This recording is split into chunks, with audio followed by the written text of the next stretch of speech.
पहले 2 महीने 3 महीने तक चलती थी, मात्र 15 दिन के अंदर परीक्षा संपन्न हुई और 14 दिन के अंदर परिणाम भी आए हैं। 56 लाख बच्चों के परिणाम मात्र 29 दिन में, यानी परीक्षा से लेकर परिणाम तक 29 दिन में ही आए हैं।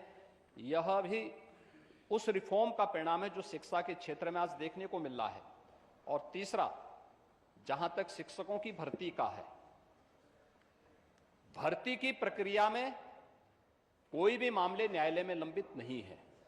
हां, जो मामले कुछ भर्ती की प्रक्रिया के बाद कुछ लोग न्यायालय में गए हैं, उससे संबंधित मामले वहां पर लंबित होंगे, वो अलग विषय है।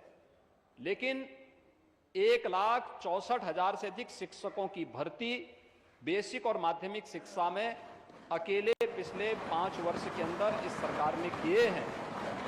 और शिक्षकों की भर्ती की प्रक्रिया को युद्ध स्तर पर अगर कहीं वैकेंसी है, चाहे वह माध्यमिक शिक्षा में हो, बेसिक शिक्षा में हो, उच्च शिक्षा में हो, प्राविधिक शिक्षा में हो या व्यावसायिक शिक्षा में हो या फिर संस्कृत विद्यालयों में हो, इन सब की भर्ती की प्रक्रिया को सुचारू रूप से संपन्न करने के लिए ही हमारी सरकार प्रदेश में शिक्षक भर्ती की प्रक्रिया को पूरी ईमानदारी, पूरी पारदर्शी तरीके से संपन्न करने के लिए ही एक नया शिक्षा आयोग गठन के लिए एक बिल लेकर के आई है।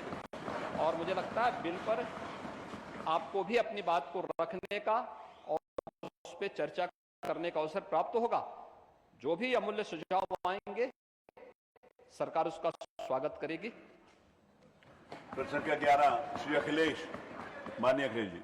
अध्यक्ष महोदय, जी, माननीय मंत्री जी की मैं बात सुन रहा था। माननीय मंत्री जी, माननीय मुख्यमंत्री जी ने भी बहुत सी बातें रखी अनएम्प्लॉयमेंट को लेकर के। अध्यक्ष महोदय, मैं आपसे माननीय मुख्यमंत्री से केवल इतना जानना चाहता हूं कि उन्होंने नेशनल एजुकेशन पॉलिसी पे बताया जो आने वाली है इनकी, जो आ चुकी है, लागू होगी। मेरा केवल एक छोटा सा सवाल है कि 2017 से लेकर के 2022 में जो एज ग्रुप है 15 साल का, उसमें कितने बच्चों की संख्या बढ़ गई है? 2017 से लेकर के 2022 तक 15 साल के ग्रुप में बच्चों की कितनी संख्या बढ़ गई है? क्या उन बच्चों के भविष्य के बेहतर बनाने के लिए और उनको नौकरी रोजगार दिलाने के लिए आपके नेशनल एजुकेशन पॉलिसी के तहत, और खासकर उत्तर प्रदेश की सरकार, डबल इंजन की सरकार, जो ये कहती है कि अनएम्प्लॉयमेंट रेशो हमारा ये है, एम्प्लॉयमेंट रेशो नहीं बताते हैं, अनएम्प्लॉयमेंट रेशो ये है, तो वो क्या इन बच्चों की संख्या बताएगी सरकार?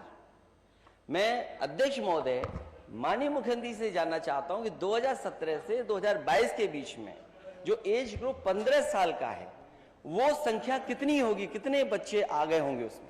और वो इससे संबंधित नहीं, उसकी जानकारी संबंधित इसलिए है ना अध्यक्ष महोदय, जब नेशनल एजुकेशन पॉलिसी संबंधित हो सकती है, तो मैं केवल इतना जानना चाहता हूं, अध्यक्ष जी, 17 से 22 तक कितने बच्चे आ गए एज ग्रुप में, संख्या क्या होगी उसकी? मुझे बहुत अच्छा लगा कि नेता विरोधी दल को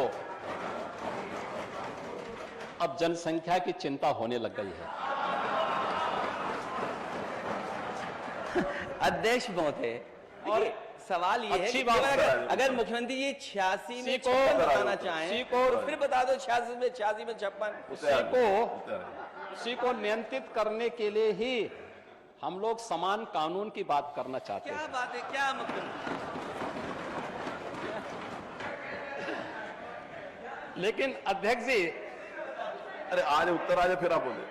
अरे माननीय मुख्यमंत्री जी से केवल इतना जानना चाहता हूं कि 17 से 22 में मुझे साल के वही तो आ रहा हूं, कितने बच्चे वही जवाब देने के लिए खड़ा हुआ हूं। इतना पेशेंस रखना चाहिए कि जब मैं खड़ा हुआ, मैं आपकी बात को सुन रहा था, जब मैं खड़ा, मैं तो वही बोलने के लिए आया हूं कि आपको जनसंख्या की चिंता हो रही है। मुझे इसमें अच्छा लगा कि इसको कैसे कंट्रोल किया जाए।